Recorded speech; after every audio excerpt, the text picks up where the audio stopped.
Hi, everybody. Welcome back to the ProTech podcast. This is episode 6, and today we're going to be talking more about cyber wellness and from a teacher's perspective. So, we have a very special guest, Ms Rema Guru, here with us today, and she is a language teacher here in Singapore. Ms Rema, would you like to say hi to everybody? Hi. Hello, everybody. Hi, everyone. Good to see Thank you you guys. so much.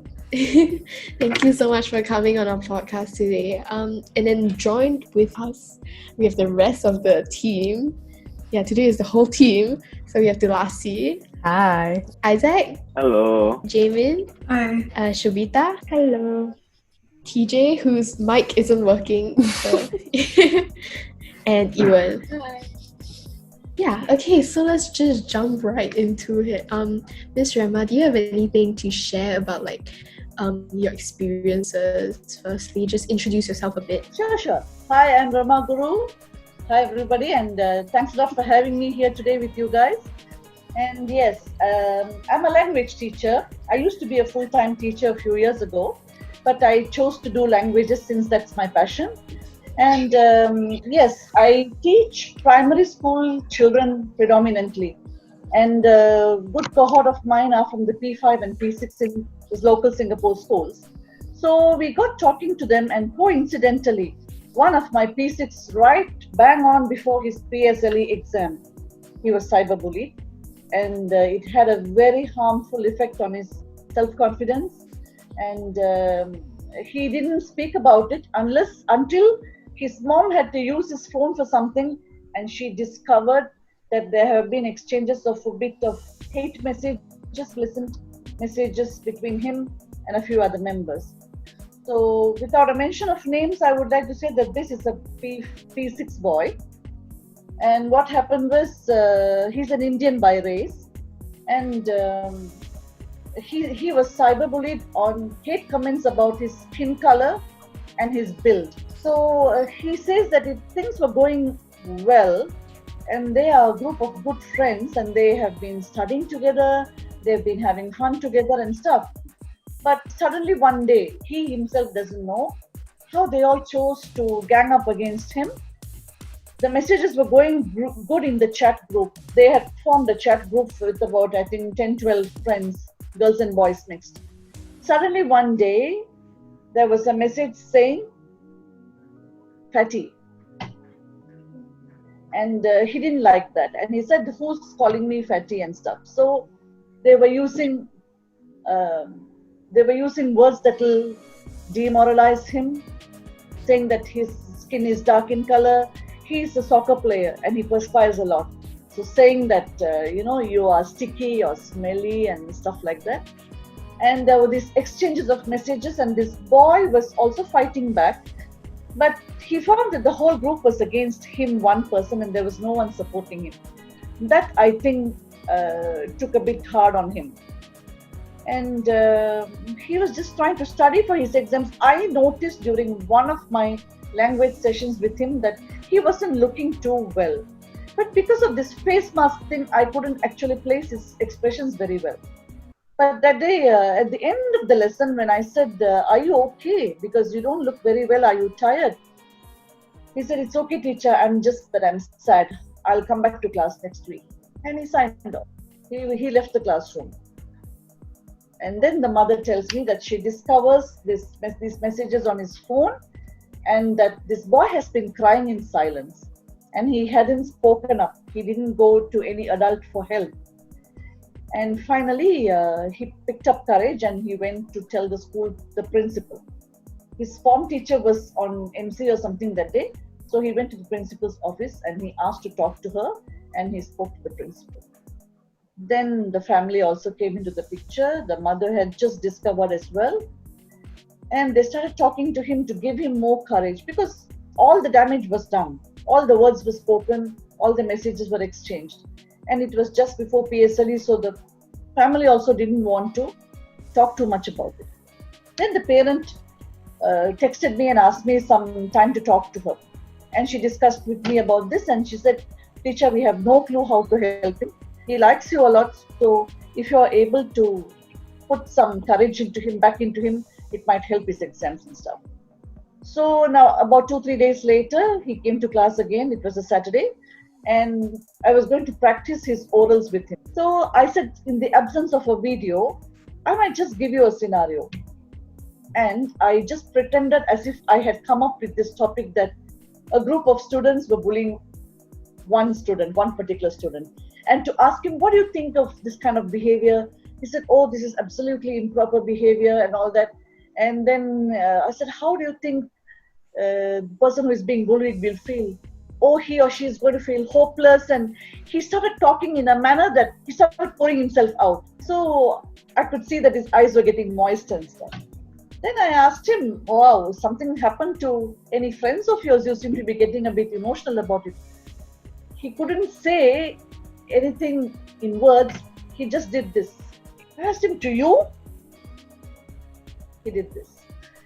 And then we just calmed him down, got him. Luckily, he was the only student and his little sister was with him. Then the sister started saying, yeah, he has been crying, teacher, he has been crying. So I gave the girl some things to distract her, play around, and I sent her to another corner of the class. And I started talking to this boy. And I did ask him, why do you think those people who were your friends suddenly decided to attack you? So did something else happen between you all? I said, I don't know of anything that happened. I have absolutely no clue of anything that happened. But suddenly one day, this thing came. And then I asked him, why do you think the others who did this to you, why do you think they did this to you? So he says, I don't know. They don't like me anymore, so I don't know.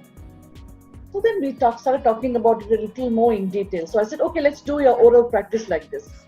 So I come to school. I'm the bully. I come to school and I say something wild to you. Then I can't talk further because the teacher has come into the classroom. So I chose to text you. I chose to say some nasty things to you. Why would I do that? Until yesterday, I was fine with you. Why would I do that today? It got him thinking. He said, probably something about me that he suddenly doesn't like. Like what? He said, you know, my smartwatch, this is a new watch. I say, okay, so what if that is a new watch? So he said that one of the other boys in the group, not this particular one who texted him, one of the others asked him, will you let me wear your watch? So my student has said, no, I can't because it will count steps from the wrong person. I'm wearing it to count steps. I'm supposed to take 10,000 steps because that is what the American standard says and all. So because he didn't let him wear is what we are guessing. Still we are guessing until just last week. He came to drop off his sister and he asked me, one moment teacher, and I went out of the classroom. He said, that was right. It was the watch.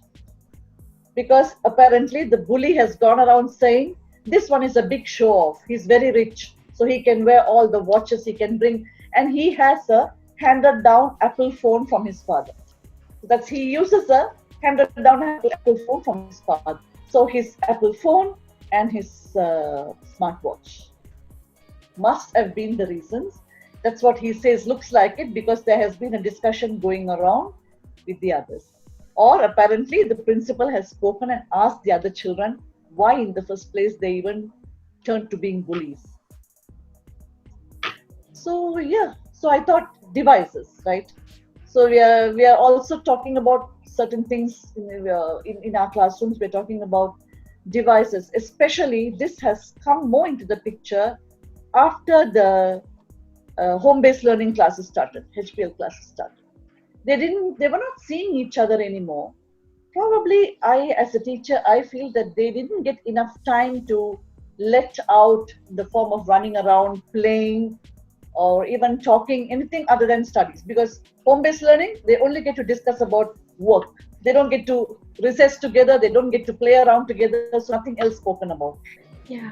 Okay. Thank you so much for sharing. That was like a really interesting story actually. And like it's very recent. So it's very relevant. Yeah.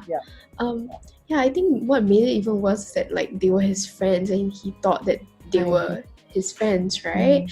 And like I think that's why also he found it harder to tell people because you're still trying kind of denying the fact that like You're like, oh no, my friends, they would never do that to me, right? He kept telling me, teacher, they are good boys. Teacher, they are good boys. He kept telling me that. Yeah. So it was, he was betrayed by his own friends, kind of feeling. And he's still trying to defend them. That's that's so sad. I'm glad that you were there to help him through, though, and his parents. He discussed a lot of things with me. Like, he's a Man United fan. He loves to discuss soccer with me, and he's very, yes, TJ, that's right. Because your friends, you rely on friends for support and for fun. And if they are the ones who are going to pile up against you, it's more fun. That's true. That's so true. Yeah, he's feeling much better now. I think except a couple of the others, the rest of the group is back with him. They are friends. Yeah. They're going to school, no lessons, but they're going to school. And I think eventually they will grow up. It's all a part of growing up. Yeah, so would you like to share more about how HBL especially has affected your teaching? Was it difficult to cope and for you or your students or anything? And especially since like some students might not, or some families might not always be able to provide kids with personal laptops and devices or whatever, what were the challenges that you had to face? Right. Yes, we did come across. First, speaking about myself, it was such a challenging experience. I was just waiting when schools are going to open up and when we are going to have in-person classes. Because my children, they are all between the ages 7 and 12, between primary 1 and primary 6. So I found it, first of all, very difficult to hold their attention. So some of them were able to get a small study area for themselves. And they had a spare laptop in the house which they were able to use. But most of my students had to borrow either the mom's or the dad's laptop. The parent was also working from home. So it was like suddenly in the middle of lessons, an email or something will pop up, those pop-up messages will appear and the kids get distracted. And the other household noises. There was construction noise going on in the building. And the other house, there was a dog barking non-stop. And so there were a lot of challenges. And the biggest important part I thought was because most of the children didn't have their own device. So it was always borrowed, and though they had a schedule, they knew like on which day of the week, from what time to what time they need the device. But if it is a meeting time for the dad or the mom, their work call or something, it makes things difficult. Yeah, to add on to that, just wanted to ask, do you think that the entire HBL thing has any negative effects on the children itself? Because like you mentioned, the kids can easily get distracted. And do you think that spending too much time online has affected them, either their eyesight or something like that? Yeah. So one thing is there are a few points. The lack of physical activity. HBL brought about a lack of physical activity and a lot of distraction because big point was HBL was mainly for them to learn from home. But that began as an excuse. Why can't I use my internet otherwise? Why can't I use my laptop otherwise? Why can't I use my smartphone otherwise? Significant changes in my students after HBL. Yes, they have become a little less expressive, DJ. They have become a little less expressive because in the class when we used to have discussions, I used to say, arm shooting up. Teacher, me. That wasn't there anymore.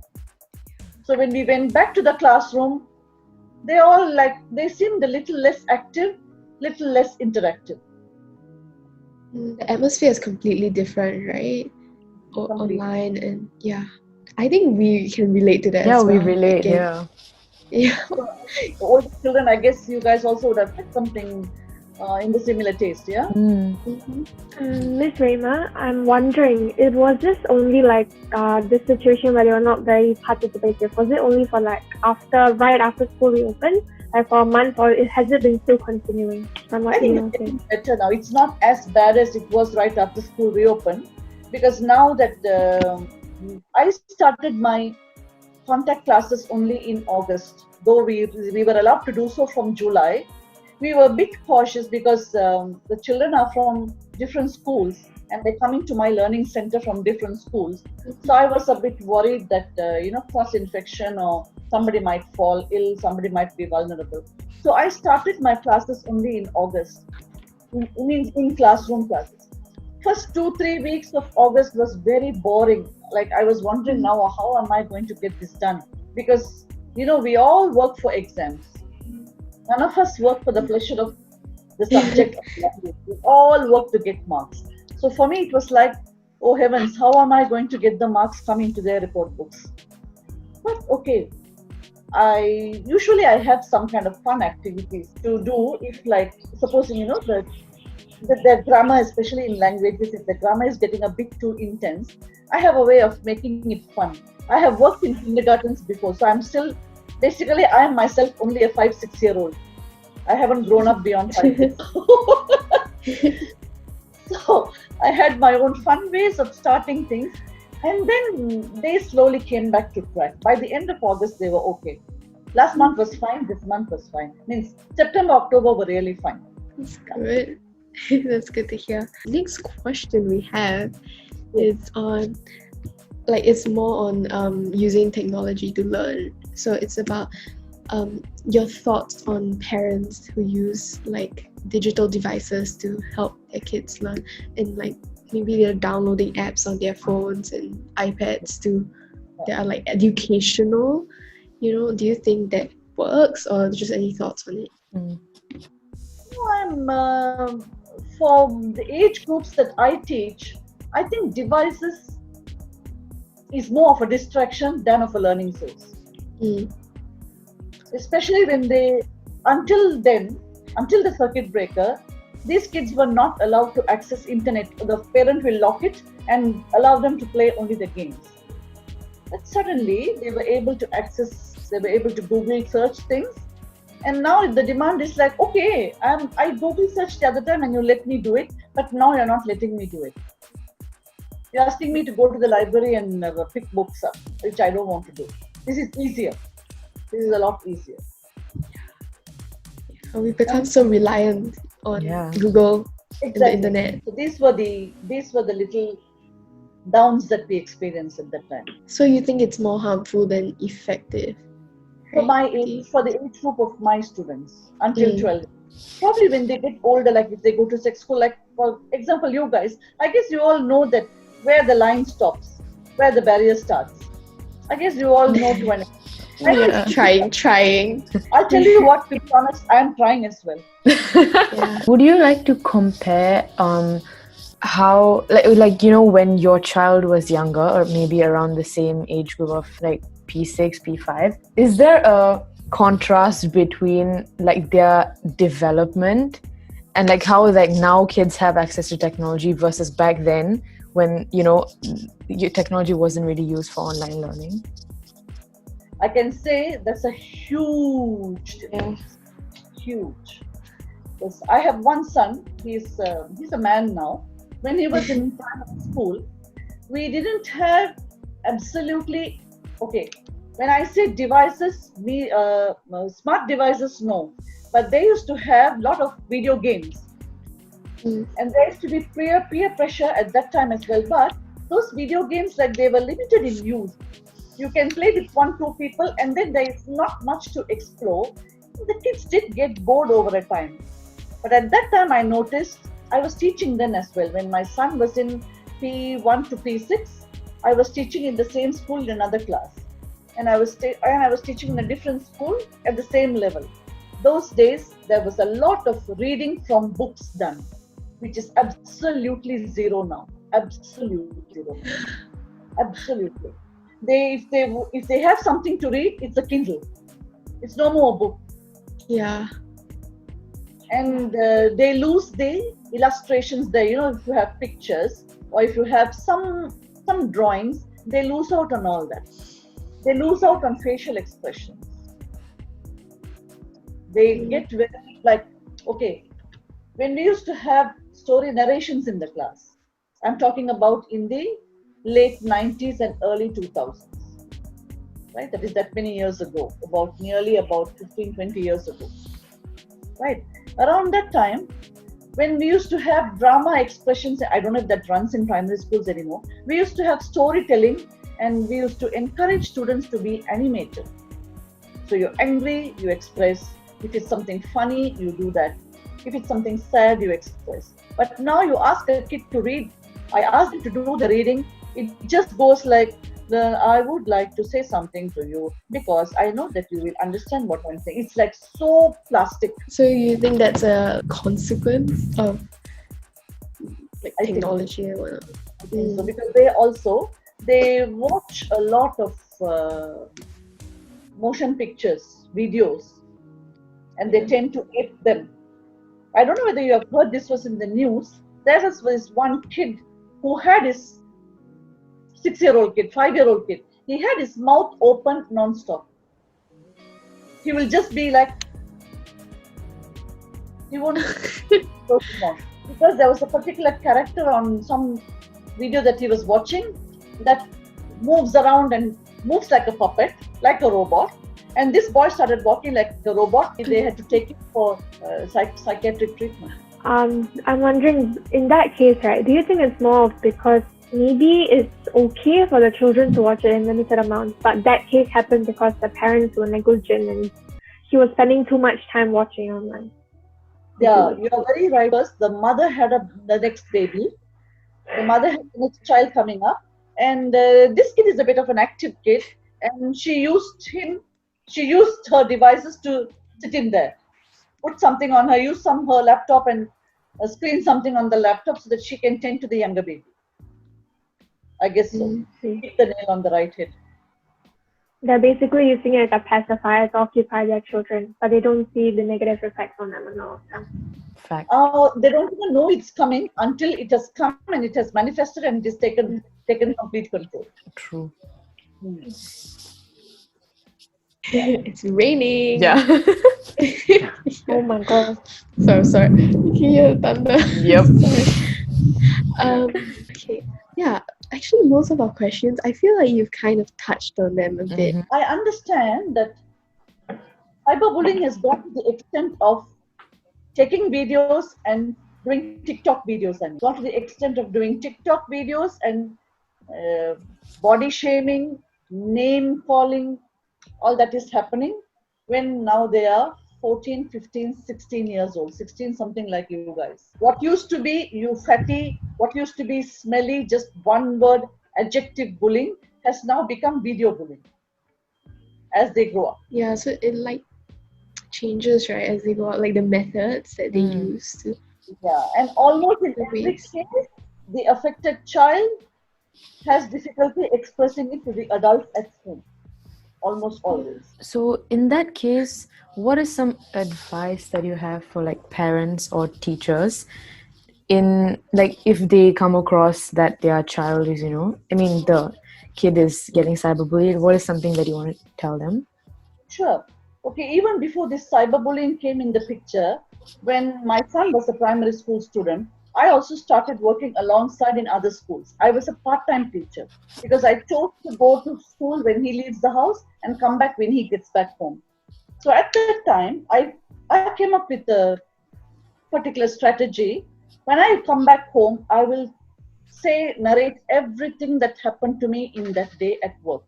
I will narrate everything. So it might have been something good. It might have been something sad. It must have been something, like something that made me laugh a lot. Any of those things. So I normally come back home and say, what happened today? One of these kids came up without doing her work. And I was kind of a bit harsh to her. I said something that this is very irresponsible of you and this and that. So this thing I shared with my son. So that made him come back home and tell me everything. So if there was an incident of bullying, of teasing or anything, I would have been the first person to know it. It happened because the way he speaks, some children find a point to laugh at when he was younger. He used to have protruding teeth and the way he spoke was a bit funny. And they used to call him names on that. They used to call him Bugs Bunny. They used to call him, you don't know how to talk. Some in Tamil, they used to use some very hurtful words. And he went bravely to the teacher to say that, I don't like what so-and-so is saying, teacher. I'm going to tell my mother. The very same day he came and told me. When he told me, he cried, but he told me. He was only 8 years old, what he told me. I wish I had the courage to tell my parents because I faced the same problem. Before this, when I was younger, I used to have very protruding teeth as well. And again, in Tamil, they would make very hurtful jokes. But to me personally, how I felt was, how am I going to tell my parents about this? Will they listen? Because for me, the problem was both my parents were working and they will come home very late at night. And when I wouldn't really be able to talk to them. And because of that, I think because from a young age, I haven't been able to share things with them very quickly. Makes it harder to actually talk about my problems. And I think that's what many students with working parents might face. So that's something we need to change. From the parents level. There are lots of working mothers and fathers who do try to make up time with their children, at least over the weekend. They try not to take up any extra assignments, but now what you see is the present day kids are finding another problem with parents are always on their phones. So there is, I'm kind of shutting an unseen door, not allowing any more further talk. Even during meal times, there is no sitting and looking at each other and talking. It's either from the plate watching the TV, or the phone is on the side and left arm is on the phone, right arm is on the food. But now, and when you just said this, I'm realizing. So I'm just thinking, if this problem, we think that it's starting because in the new age, the children are being given technology and they have this freedom. But on top of that, there's another layer. It's them watching their parents' behavior and being influenced by them. So if like the parents are not using technology right themselves, we can't expect the children to do so either. So now I'm thinking we need also maybe raise some awareness about healthy digital habits for parents alongside children so that they can be better role models for them. Well said. Yeah, because children really like mirror their parents and they really follow, and the parents are the role models of the kids. Yeah, so It's roar. Yeah. Yeah, that is sadly, and I have worked very closely with counselors talking to my students. So I think I learned a lot from them, and that was behavior kind of, like talk. Teach your children to talk. First of all, you talk. The parents must talk. Like if I don't come up with when I spoke to my son, I used to even list out all the mistakes that I made, all the good things that I did, wherever I was falling short. If as a teacher, as a working woman, if I had failed to meet up some deadlines, everything I have shared. So I think talking from the heart helps a lot. Anything. In our other podcast as well, we had mentioned that, having an open conversation with your parents is like something really important for either cyberbullying, screen time, managing issues and anything else.